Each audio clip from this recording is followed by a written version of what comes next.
How to invite friends on your Temu app. Hello everyone, welcome. In this video I will show you how to do this. Just follow me in this video till the end.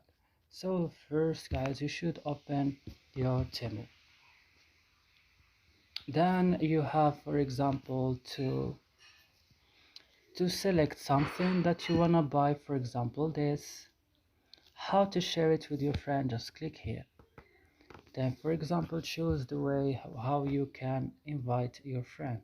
For example, you wanna on message, click message, and or just copy the link.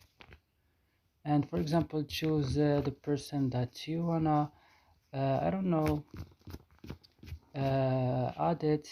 For example, this one. Click down, and then you will invite your friend by sending SMS. You can also not just send SMS, you can, for example, just copy the link or share it by Facebook, WhatsApp, everything. That's it. I hope this video is useful for you. Don't forget to like, subscribe in our channel. See you in another